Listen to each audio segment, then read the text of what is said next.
What healthcare revolutions are on the horizon in 2025? How will they affect healthcare providers and patients?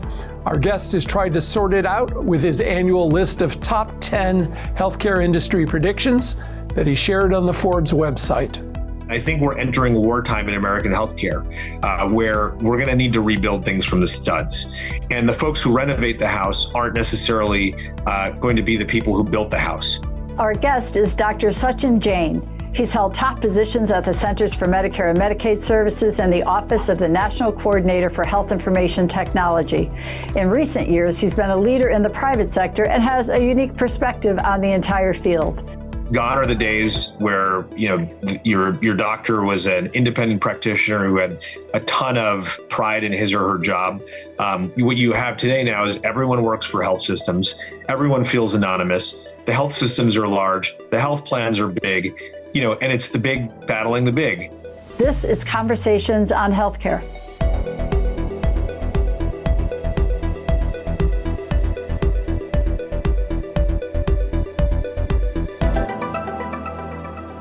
Well, Dr. Sachin Jain, welcome back to Conversations on Healthcare. It's great to be with you. Thanks. Yeah, and first of all, it's been too long. It's way back in 2018, and then we were focusing in on chronic disease management, and we know that really remains a concern, but we're going to broaden our conversation by discussing your annual list of predictions for healthcare, and you write, the crystal ball never fails, until, of course, it does. First, how accurate have you been through the years? And maybe tell our listeners, how do you go about making these predictions? I've been very accurate, but I want to say on the fact that I haven't been on your show is that I've been waiting by my phone, and it took 6-7 years for us to get back in touch. So I really appreciate the outreach. Absolutely. It's great to be with you and your listeners. Right. So my crystal ball is really the synthesis of everything that I'm hearing. I've got my ear to the ground. There's a certain amount of things that I'm hearing, certain amount of things that I'm feeling. And then there's a number of inferences that I make every year just based on trying to connect dots and the pattern recognition of now having worked in this industry for over 2 decades. And I've been making these predictions now for, 6-7 years. And, they're probably the thing that I write that gets read the most every year, on average, 20, 30, 40,000 readers. And so, I feel an obligation to try to put out, some predictions that will provoke people. Sometimes it's wishful thinking. Sometimes it's just kind of a sober state of where things are. Probably the prediction that got the most attention this year is the DEI as we know it, or health equity as we know it, is going to end. And I think, the early signs are that I was correct. You're seeing this administration take aim at DEI and health equity programs pretty aggressively and pretty directly. And I think, the most benign view of it is that we're going to see, improvement of healthcare for everybody, but without kind of specific focus on specific populations. But perhaps the more sobering view of it is that, a lot of the progress that we've made over the last couple of years in the health equity arena is going to be put on pause or will be set back. Mm-hmm. Well, a significant number of those predictions that you've made focus on what's happening in Washington. And we all, of course, are paying attention to what's happening in Washington. But number one on your list seems to be that wellness will be front and center. And you say this will occur because of Robert F. Kennedy Jr.'s expected role leading HHS. You wrote that heretofore fringe ideas about wellness and disease causation and medications will continue to go mainstream. So fill us in more on how you see this actually playing out. It's more than a bully pulpit. You actually have somebody in a position to affect change. And what do you think might happen? I think the American public is, by and large, sick of the sick care system. They feel like the system shows up when they're sick, but does very little to keep them healthy in the first place. And I think you have, for the very first time, an HHS secretary who's speaking that language, who's appealing to them in that way, and I think has some interesting ideas to support the health and wellness of people, and then some controversial ideas about supporting the health and wellness of people. What I will say is it's time to put your seatbelt on because we're in for a ride. I think the FDA is going to be looked at very closely in terms of what it does, not just on the medication, the drug side, but also on the food side.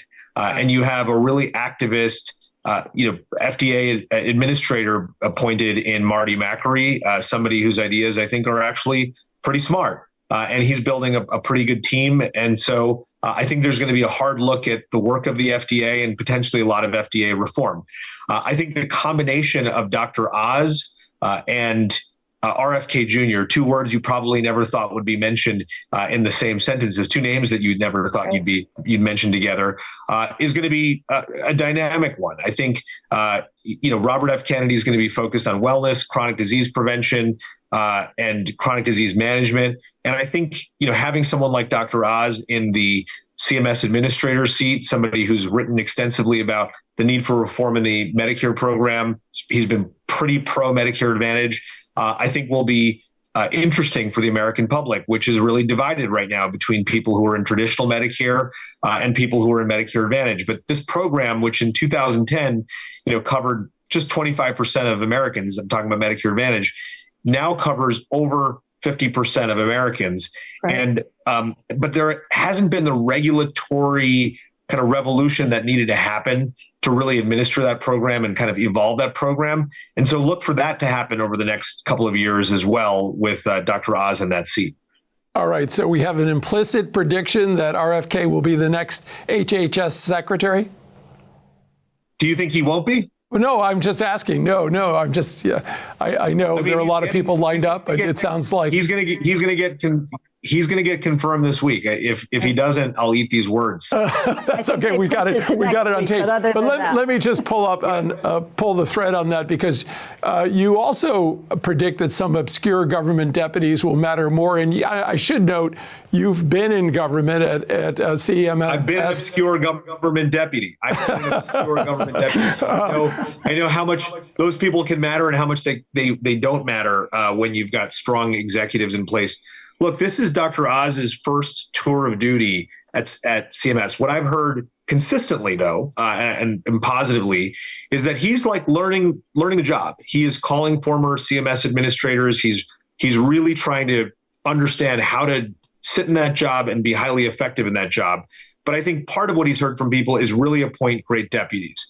And so he's gone to White House staffers, historic White House staffers. He's looked at congressional staffers, and he's trying to put together the best team that he can put together to really, run the Center for Medicare, to run the Center for Medicaid, to run the Centers for Medicare and Medicaid Innovation.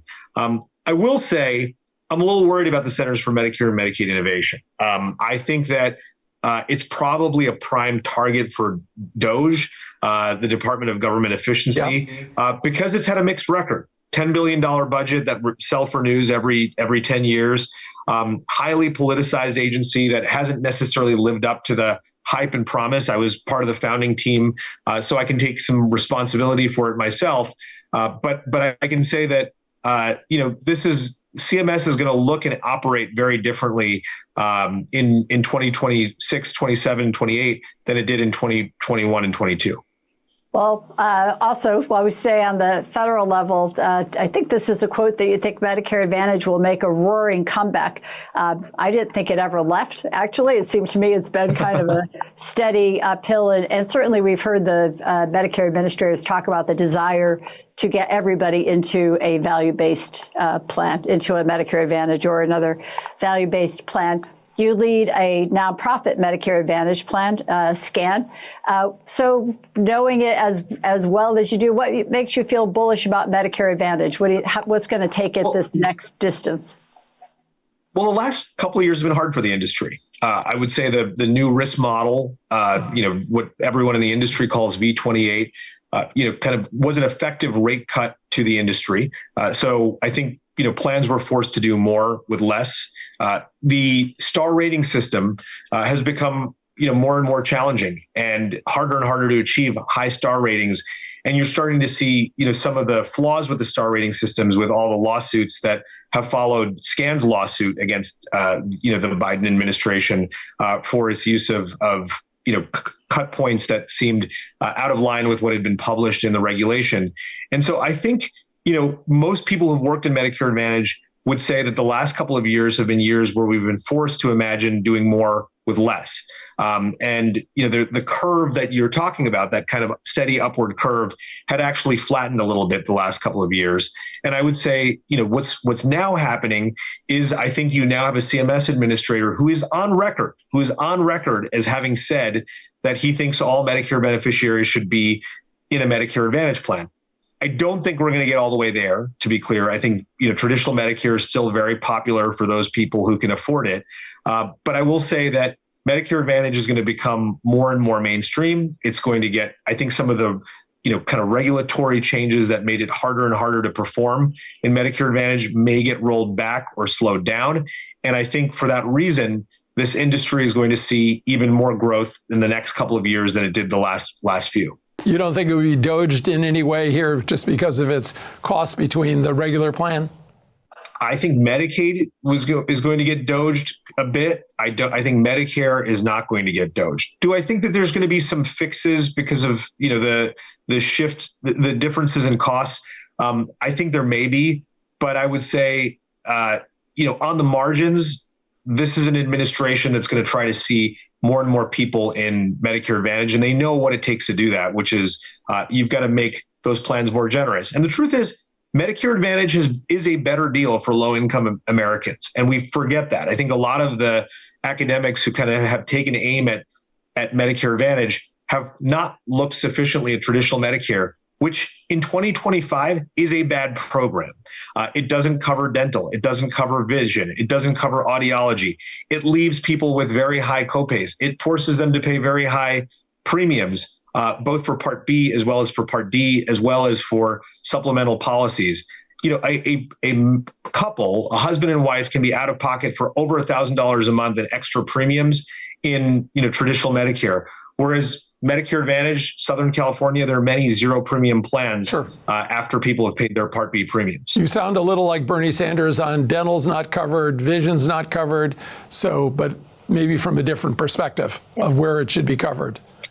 No one's ever said I sound like Bernie Sanders. I reflect on how I feel about that. Tell me this. Okay. You talked a little bit about Medicaid in terms of it being doged. What's it, again? It has far more members than Medicare does. It's grown over the years. Where do you particularly see a focus in terms of cutting it back on the FMAP program, or what's the broad array of changes you might see in the Medicaid program? Look, I think you're gonna see no new states adopt Medicaid. So Medicaid expansion is going to hit, a full pause or halt. I think you might even see some states pull back their Medicaid plans. I think you're going to see work requirements introduced in almost every red state in the country. And I think you're going to see, you're going to see the administration make it harder and harder for people to access these benefits, particularly targeting, undocumented and immigrant populations, which, have been accessing Medicaid in some states.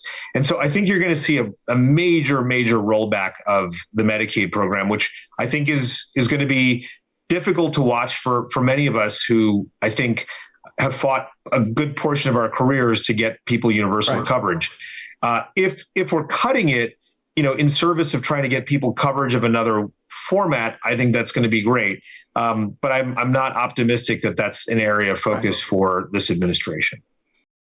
Well, one of President Trump's first moves, and you've alluded to this, was to kind of fire the diversity, equity, and inclusion officials throughout federal government. And you've written, I think I noted, that the health equity field will end as we know it. But what follows what we know? Do you have a sense of what will replace it? Because the data is unlikely to change just because we stop the officials with the titles. We know that we have huge issues of health equity in the country. I'm sure you see it in your own plan and respond accordingly. So what will replace it, even if we're not calling it what we did a year ago or 6 months ago. Let me be clear. I think, those of us who've been focused on trying to right these wrongs and to address, huge disparities in populations are going to continue to do so. Scan Health Plan is going to continue to do so. But I do think the federal efforts around this are going to, hit pause. I think there were a number of different health equity initiatives that were launched. There's a health equity index that's being built into the STARS program. And I think those are areas that we got to watch really closely as an industry and see, are they going to go away? My strong suspicion is they're going to go away. I think the work is going to really sit with the private sector now. And you're going to see that there's going to be organizations who are going to lean into continuing this work. You're going to also see organizations that are going to press pause. They're going to fire their diversity officers in the next round of layoffs. So I think there's going to be a lot of change here. Yeah. But I will say, I think there's a lot of resentment about how this agenda was pursued over the last couple of years, in part because it almost felt like the agenda was pursued singularly as opposed to, a broader focus on reimagining like the whole Medicare program or, all of healthcare, which is broken for everyone.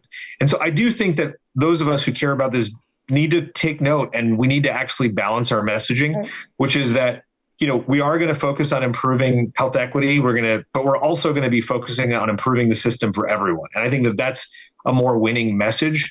And that's, I think, the message that the American public needs to hear in this time where this country is as divided as it is. Dr. Jain, you think misinformation is going to get much worse. I'm wondering if you could explain why you think it will get worse. I don't know how it could get worse, and also you've also been thinking about ideas to fix the problem. Look, I think, most of us these days are digging holes and jumping into them because we don't know what information to process and so we're just avoiding information altogether is what I'm seeing a number of people do. They're tuning out of both alternative forms of media as well as mainstream media because, the more you know a topic, the more you realize how misinformed, people are and how much misinformation actually really spreads. Look, I think the work really sits on the shoulders of society to, number one, regulate itself, the tech companies to give society to regulate, the information that is spread. And then I think it's also just important for us to become better consumers of information. I think when I was in elementary school, we had intensive education on like the sources of information and the quality of sources. And we were trained on how to scrutinize the quality of evidence and the quality of sources. And I think for whatever reason, that's been beaten out of our education. And I think people have forgotten that not all sources of information are created equal. And I think that there's this egalitarian ideal around information, which is like everyone's opinion matters equally. And I think everyone's opinion and experience matters, but I think, expertise also matters. And I think what we've experienced is almost the end of expertise the last 5 years, in part because people feel betrayed by experts who maybe were too definitive at different points in conveying, firm opinions where they should have conveyed doubt or hypothesis. And we saw that play out in COVID, where everyone became a COVID pundit and was very definitive very quickly, when in fact, this was an evolving field. And, for a guy who talks a lot, I kept my mouth shut most of the pandemic because I wasn't close to it and didn't know enough about it. I'm not an epidemiologist, but lots of people who are not epidemiologists started speaking up, and the American public actually listened to those people, sometimes to their own detriment. And so again, I think we have to work on restoring trust. And I think it starts with all of us becoming better communicators and more nuanced communicators. And I think, many times we've disrespected people's capacity to absorb nuance and uncertainty. And we've actually conveyed things with more certainty than we should. And I think we have to actually train people to think in terms of probabilities and uncertainties and possibilities, as opposed to, living in a world where there's black and white. And I think, unfortunately, that's at the heart of a lot of misinformation, is people's desire to live in black and white. Well, I think that's going to come into play now as we hear more about bird flu happening, and we're at that early stage, and people are framing up, what they think it is or what impact it might have. But any thoughts about the implications there, as we may be, pre-pandemic. One hopes there's never a pandemic, but I think we've heard from all the experts they happen every 20 years or so. What's your sense there in terms of what people should be doing in discerning information about what's happening in that world? Look, I think even as we get better information, I think people's capacity to hear it right now is compromised. And I think we're in for, this is going to be one of these situations where things are going to get worse before they get better. People are going to get burned because of misinformation and because of myth. People did get burned because of misinformation and myth. People forget that lots of people died early in the COVID pandemic, like died of COVID. They didn't die of the vaccination like, in the way that people are talking about today. People died of COVID. And so again, I think a lot of times things are going to get worse before they get better. And I don't think that there's any clear, easy answer, unfortunately, to the misinformation wars right now, because people realize that misinformation is power. We used to say information is power. And now I think misinformation is power. And we've got to move beyond that world. And I think we're going to have to go back to a world where we have some confidence in expertise and authority, because, Joe Public is not trained to necessarily inform us about what the treatments are and what a double-blind, controlled trial is, and why, an observational study is inferior to a double-blind, placebo-controlled study. So again, I think that, this may be a hard-learned lesson for the American public, but, I think we're destined to learn those hard lessons the hard way. Well, Dr. Jain, you continue with your predictions. Obviously, we've seen a lot of turnover in the top federal elected official positions, and we're going to see a lot more in the appointed people. But you've also predicted that there's going to be a considerable turnover in the top corporate jobs. I assume in healthcare you were referencing, as well as a return to big corporate transactions. I'm really curious, what do you see happening at the leadership level in organizations like your own, in these large health systems, large privatized health systems that we have all over the country? What's this next generation of leadership going to be like, do you think, and how will it change things? Well, what I would say is I think we're in a period right now where things are really hard. It is not easy to run a health system. Things are not always up and to the right. It's not easy to run a managed care plan right now. And I think when the going gets tough, organizations sometimes need different kinds of leaders. I talk about the notion of wartime leaders versus peacetime leaders. And I think we're entering wartime in American healthcare, where we're going to need to rebuild things from the studs. And the folks who renovate the house aren't necessarily going to be the people who built the house, because you need a fresh pair of eyes on just about everything in order to really, reimagine things.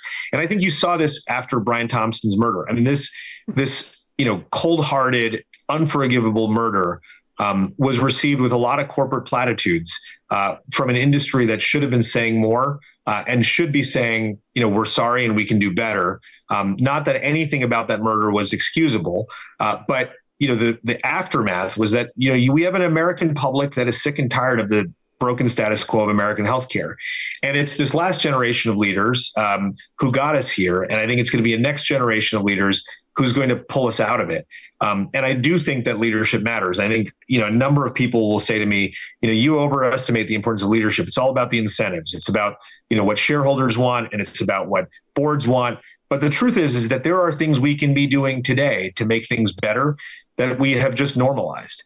We've normalized the abnormal in American healthcare. And I think we have an opportunity to take a fresh look at how we do utilization management, how we deny claims, how we price services, how we actually represent those prices to consumers, how we treat people when they walk through our doors. All of those things are changeable without acts of Congress. They're all changeable just through better leadership. And you see it in organizations that are well run, and then organizations that treat people like they're not people. Well, let's pull the thread on the private sector and what's happening there. You highlight states like Oregon and California who've put in place some healthcare transaction review boards to regulate the role of private equity in healthcare. And you think this kind of scrutiny will continue? It's gotten pretty bad. You can see whether it's there are a whole number of folks that have been in the eye of the FTC and others and state regulators across the country. Tell us a little more about what type of scrutiny we might see going forward. Look, our federal regulators were asleep at the wheel for the last 2 decades or 3 decades as big healthcare got bigger and small healthcare kind of evaporated. Gone are the days where your doctor was an independent practitioner who had a ton of pride in his or her job. What you have today now is everyone works for health systems. Everyone feels anonymous. The health systems are large. The health plans are big.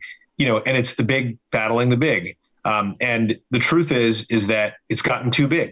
And the patients are less happy, the people who work in healthcare are less happy, and the prices are higher. There's literally no evidence that, the consolidation that we've experienced over the last 2 decades, which was supposed to create administrative efficiencies, which was supposed to drive quality improvement, actually improved anything. And so, the FTC has got to look at itself. All the bodies that regulate healthcare need to look at themselves and say, hey, this thing that we enabled, this thing that we supported, this thing that we let happen unfettered, maybe wasn't the right thing. And maybe we need to think about breaking up health systems or breaking up large conglomerates. And again, I think some decisions will be made that aren't going to be in the best interests of patients. I do think we should probably see, it's going to be a market by market, situation by situation judgment that needs to be made. But right now, there's too much quote unquote big healthcare right now. And I think we need to take a hard look at it and think about how do we create healthcare that feels smaller to people and more personal and more intimate and is delivered in a higher quality way. Well, I have to, I can't resist following that up with a question about what one might call public-private systems. And I'm thinking of Veteran Affairs public, and I'm thinking of the community health center movement you might think is public-private, a lot of federal rules, most skewed to the benefit of low-income and special populations, but all private organizations. What's the place in this landscape for those kinds of organizations to do what you're talking about, to make care personal, even though they're wrapped within a strong structure that really tries to skew towards access and quality? Look, I think some of those organizations do an incredible job. I'm a VA doctor, and I can tell you it provides a highly integrated experience to our veterans and has gotten dramatically better over the last couple of decades. And I think that there's lots of lessons that we can learn from those types of models. That said, I think you'd have to be very countercultural. You'd have to kind of build some regulatory relief for people who did want to go, put the genie back in the bottle and support private practice in a different way. I work with a number of different, startup companies, and the ones that I think are most exciting are the ones that are focused on, physician autonomy and restoring, kind of a sense of pride and capability to private practice physicians in the context of quote unquote big healthcare. And I think that that's where we need to, enable people more. I want to talk a little bit about joy and confidence. How do we bring back joy to the people who are working in healthcare, and how do we bring back confidence by the public in our healthcare system? Well, it's not through more chief wellness officers. It's not through, more yoga classes for the people who work in healthcare. It's not through, providing people with access to the Headspace app, even if the Headspace app is a good app. It's through actually making the work better. And I think that that's where we've lost focus, is you got to make the work better. You got to make it easier to be a doctor or a nurse in American healthcare today. And I'll include pharmacists in that too. Walk into, your average retail chain pharmacy. The lines are incredibly long. The experience is terrible. The people are harried, and they are doing the very best that they can. Walk into any emergency room today. People are not powered to do the work that they need to do. They don't have the equipment. They don't have the tools. They don't have the solutions. I think there's going to be some relief through some of the ambient documentation tools that have been developed, the Abridges of the world that will make it easier for people to document and take some of the, least rewarding work out of being a doctor. But I think, the reality is that a lot of re-engineering of the work needs to happen. And there's right now people are buried in administrivia, and that administrivia comes both from the health systems as well as the health plans. Well, I think this is a good note to wrap up on for today, but I think we'll have you back on the show as we move forward into this new future that's ahead of us. You said that before, Margaret. You said that before. So I know. Got to do it sooner. This time I'm not going to be sitting. This time I'm not going to be sitting by my phone. Okay. Yeah, but I'll know how to find you. So thank you, Dr. Jain, for joining us, and thanks to our audience for being here. Just a reminder: be sure to subscribe to our videos on YouTube. Find us on Facebook and X with our account name CHC Radio. As always, go online to chcradio.com to sign up for email updates. And please share your thoughts and comments about this program and all our programs. We're sure you have a lot of thoughts. Take care. Be well. This copyrighted program is produced by Conversations on Healthcare and cannot be reproduced or retransmitted in whole or in part without the express written consent from Community Health Center, Inc. The views expressed by guests are their own, and they do not necessarily reflect the opinion of Conversations on Healthcare or its affiliated entities.